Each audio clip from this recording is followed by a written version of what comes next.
What happens when hate goes unchecked? There's a lot of despair in the stories of the survivors, a lot of loss, a lot of trauma, a lot of hardship. There's also a lot of resilience. These survivors overcame so much, and there is incredible lessons for everyone to hear, of all ages. We can read about the Holocaust in history books. We can watch films. But to learn the personal experience of somebody who went through it, someone who survived it, is like anything else. What I hope resonates when someone's passing through the exhibit is that there's going to be a pair of eyes staring back at them that draw them in. And they take the time to appreciate every single line on that person's face and what they had to endure and survive to be there. And then I hope they take the time to read the very brief summary of their Holocaust experience and what they decided to do with their life after. It should be inspiring. It should be hopeful, because these people have survived and endured the worst, and then they thrived.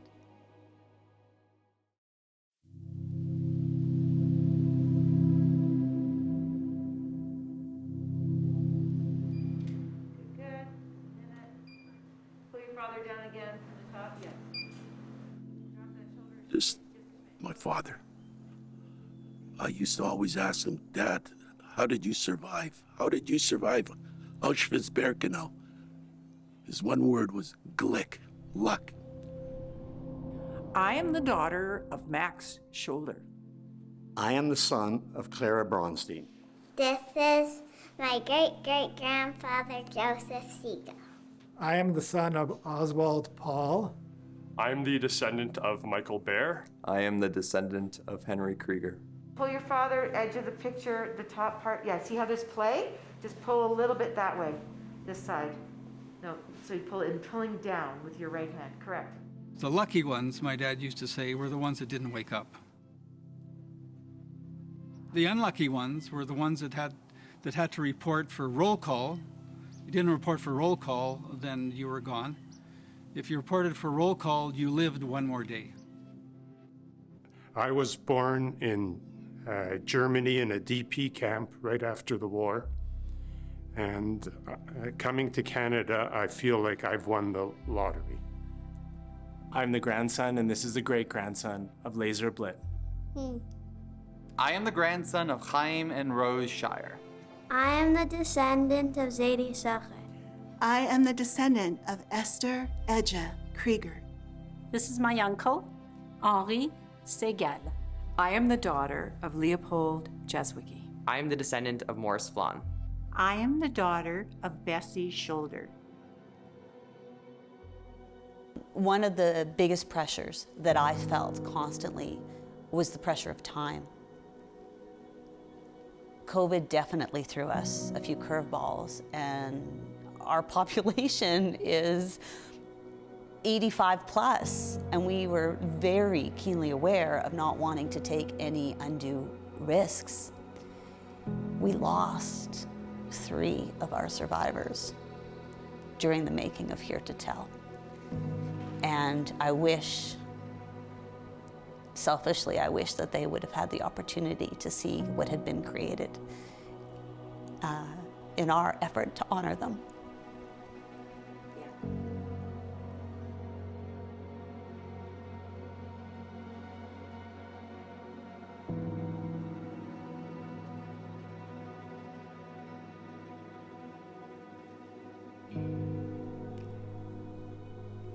The rise in anti-Semitism was also a really big challenge with this project. Survivors having their photos taken with their stories shared with the world made some of these survivors feel very vulnerable. We had one gentleman, I remember, tell us that he actually contemplated pulling out of the exhibit and not participating because he was scared. That it was just, he felt too vulnerable. We could throw our hands up in despair, but we don't. And I see a lot of hope in the future. Our family might be gone, but their stories live within us.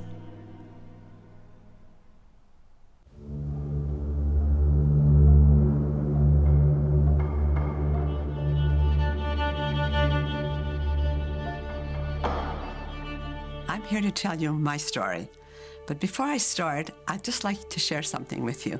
Let's just imagine for a minute that you woke up this morning and there was an order, a legal law that prohibited all people with, let's say, green eyes, to go to school, to go to the theater, to go to public parks. You couldn't practice your profession, whether you're a musician or a physician. Your bank account could be confiscated, and all this happened overnight. Well, that's the world that I was born into. War is a terrible, terrible thing. I was 2 years old, but my sister was 4-year-old. I was 6 year old when second war started. I was not 4, but almost 4 years old. They just walked us into the camp and they divided us. Mengele was standing like this with this, and he told my dad to go this way, and he told me to go that way. And my dad was standing right there in that row, and I was standing in this row. And I said, should I come with you? And he says, no. He thought maybe they'd take him to hard labor. And he didn't want to come. So I remained down there with the other kids.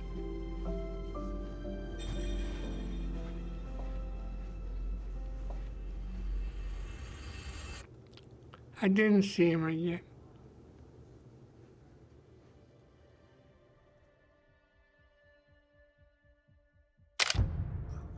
Young soldier came around and spoke to German, came to my mother and he says, take the train, don't take the bus, because the German will say, take the trucks or take the train. Trucks will go back to Poland and the train will go to Russia. And the rumors were around that the trains are gassed and we all get killed. But he came around and he says, don't believe it, just escape. And so my grandfather said, okay, I'm leaving. The SS guy came and said, okay, so you going back? My grandfather said, yes, I'm going back. And my grandfather held me tight, kissed me, and he grabbed me out of his hand and threw me in the air. And he shouted to my father, raus, raus, schnell, go quickly. And he did not go quickly, so he shot him about 5 meters away from me. So this picture is always in my head, and I see my grandfather bleeding all around in there. And from there on, I decided that I will, when I will grow up and everything, do anything for the protection of Israel. We were lucky we escaped just before they formed the Lodz ghetto.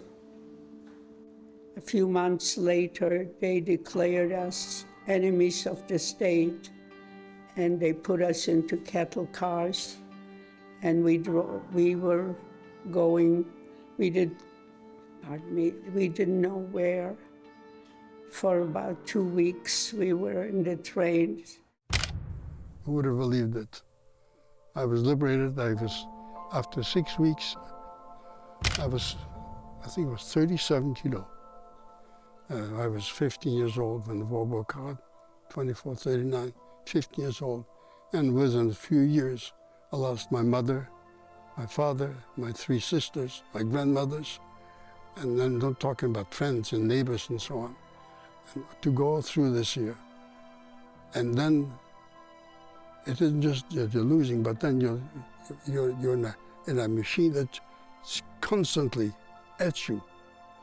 It's impossible to describe hard work, little food, and just the fear, every day. Meetings and everything else. It's impossible to describe that, you know. You know what I remember? My mother used to take a piece of bread and she used to break it in half and give it to my sister and myself. And we were hungry. And so we took it. But when I think about it now, I feel so bad. Even songs, they made the Jews to die, to be hanged. All the Jews. Songs. When I was in grade 4, I couldn't go to school anymore. They were not allowed Jews. And then my mother was killed. In the market, it was bombing, and she covered us. And she got, from the bombs, those little things. And it was with phosphor. Burns right away up. So I was 12 years old when she died. I don't think I even cried. I don't think so. I was so strong. I thought, I have to look after the kids, after those 2 kids. I was just a child.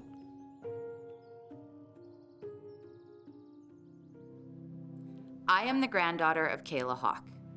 I am the granddaughter of Anna Hepner. I am the granddaughter of Zhenya Rothstein. I am the descendant of Faye Eckhouse. I am the descendant of Bubby Sala. I am the daughter of Elka Peltz Nee Lichtman. I am the descendant of Samuel Krieger. Pull this side down just a smidge, yeah. It's been incredibly emotional for me. There hasn't been a day that I've woken up in the morning and thought about Mom and or Dad in my daily activities. So it's there. It's been there every day, and like now, when you stir up some of these wonderful things through the pictures and some of the documents I've come through, there's an element of calm. There's an element of calm. I'm finally closing up that chapter, understanding a little bit more about Mom and Dad. I feel like they went through so much hell and gave us so much life that how that lives inside me and now it lives inside him.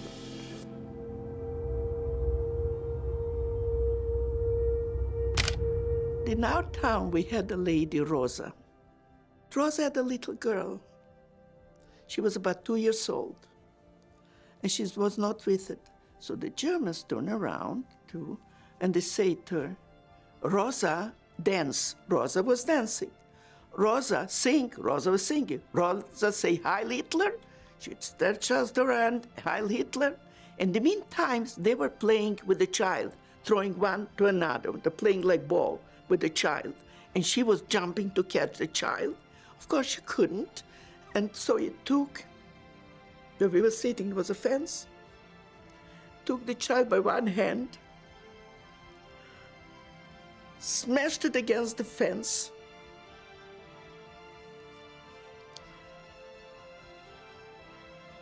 blood and brain, the brains and blood, it spattered all over. This is so vivid in my mind.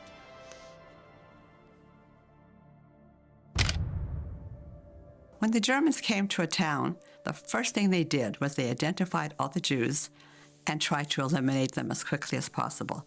So you were rounded up and you were shot. All of my family was caught.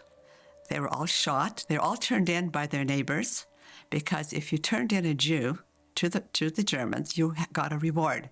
You could keep the feather bed or the leather boots, or sometimes 5 kilos of sugar or salt was a really big deal as well, because it was very hard to get that.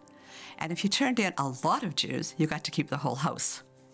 So with the man who turned in my father and my brother, they were at another farm, said that this man has a wife and a child somewhere. So they started looking for us.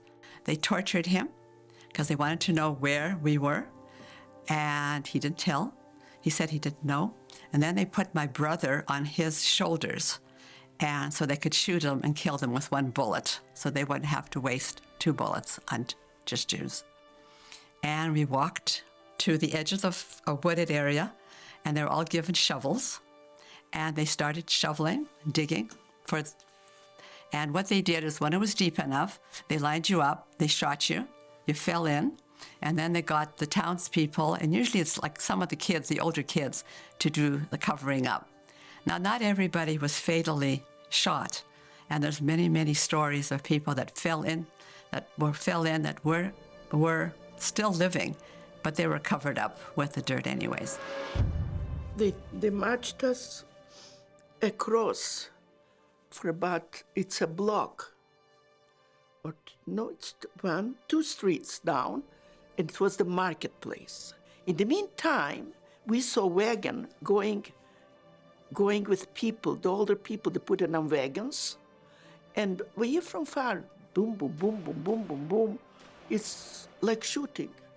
And he comes over to me, and a German goes over, he's taking people out, and to me says, you, he pointed to me. And he says, how old are you? So I was going to say, I'm 40. My mother said, she's 16, and pushed me. And I hung up to my mother, so he yanked me by the arm, very strong, and pulled me out. 3 massive graves. Men, women, and children. Beside one grave, I found my mother's scarf. And the people were laying head down. And we had to cover them. They were so cruel. So we went to cover the graves. And the second day was like, if you see on the map little rivers of blood. We saw the ground moving. It's unbelievable, the torture that we went through, the hunger that we went through. If it would have lasted another 2 days, if the army would not, the American army would not come in, it would have been a disaster. There were 2 rows of dead bodies, 3 times as the ceiling. We tried to make our way back to Poland, to Lodz, to see if anybody survived. And when we got there, nobody. There was nobody. There was extended family of about 300 people. They were all gone. My grandfathers, my aunts and uncles, my cousins, everybody. We stayed in Lodz for a few months. Then the Bricha helped us escape because they were killing Jews after the war.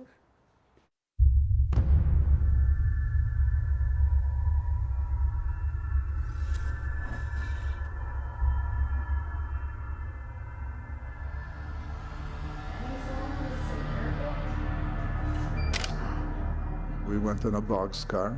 My whole family was shipped out. My nose was against the side of the car because I couldn't breathe. We were packed like sardines. And I remember my dad cutting a little hole in the side of the wood of the car so I could have some fresh air coming in. And I remember arriving, and it was just like they showed in the movies. Dogs barking, lights, and all the paraphernalia. And my grandfather was carrying me because I was very attached to my grandfather. And my grandmother came and ripped me out of his arms, and I didn't want to go with her. I remember I cried, and I do remember that. And it's a good thing she did, because he went straight into the gas chamber. Sometimes when I hear people talking about the Holocaust, And then they say, they talk about it and they say that it's all about tolerance. You know, they put it in the same boat as tolerance, as if you're tolerant, it's got nothing to do with tolerance. That message is a little bit off because the Holocaust was just totally different.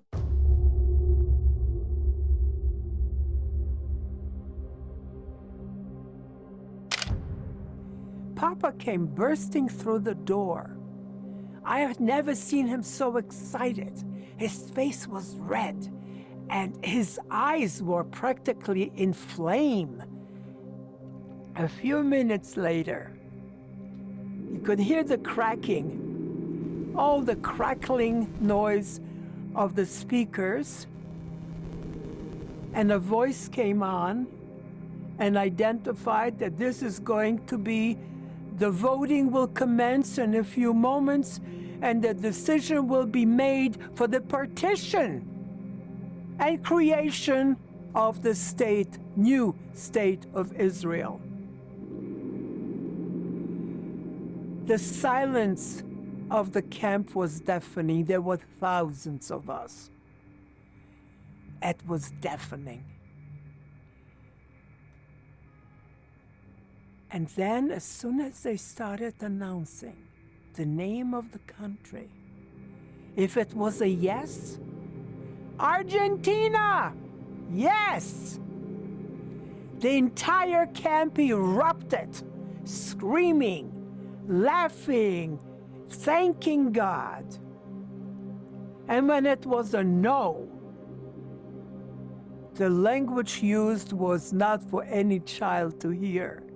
They were cursing them in the worst possible way, that they would deny us a home after what we have just been through. And then the voice came back and said, the yes have it. There is a new state of Israel. My papa couldn't speak for days afterwards because he was screaming so loud. And he was jumping up and down with me on his shoulders. I was sure I was going to fall off. But I didn't fall off because people dragged me off his shoulders. And they were hugging me and they kissing me. And I said, Papa, these are strangers. He says, leave it alone. Let them. I didn't understand. What do you mean, let them? Why? These are strangers. And they kept calling me by names. They handed me over from person to person, from woman to man to woman. They kept giving me from another person to another person. And each one used the name of their dead children to call me by the name of their children as they hugged and kissed me, to tell their dead children that we have a country.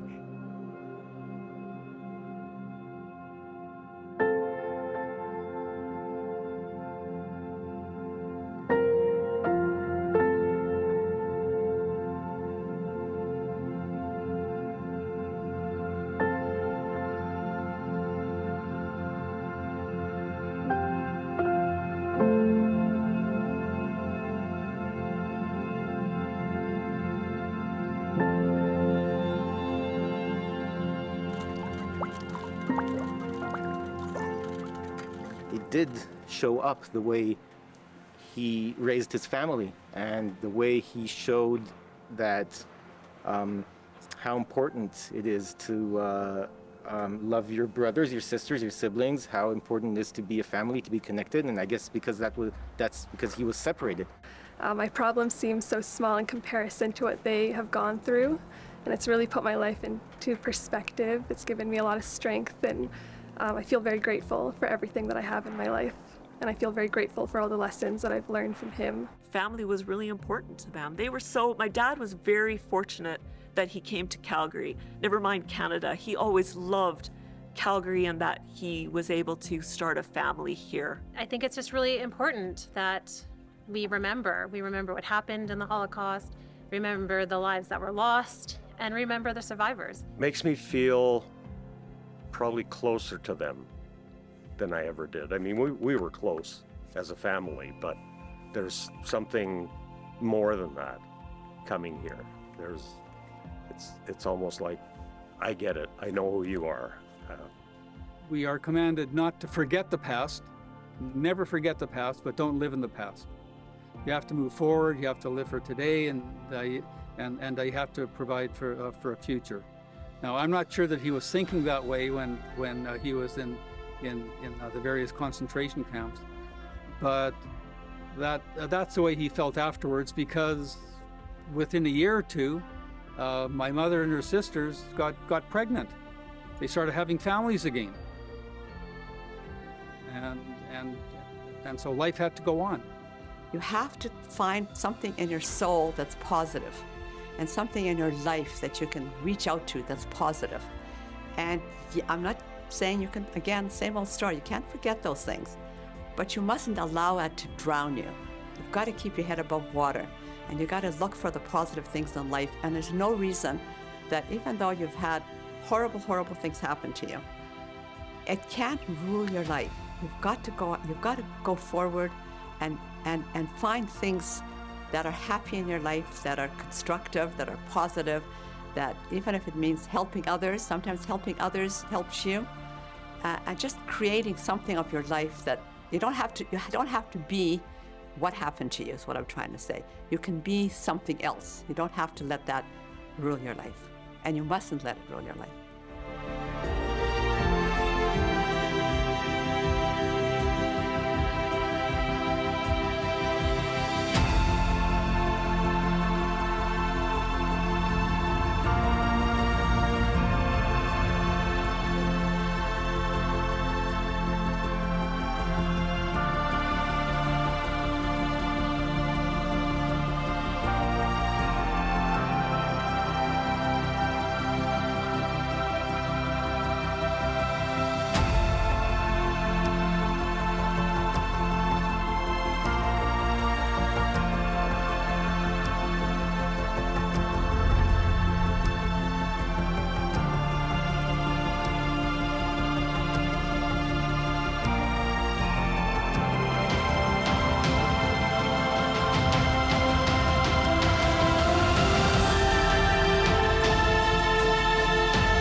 The Holocaust can never happen again.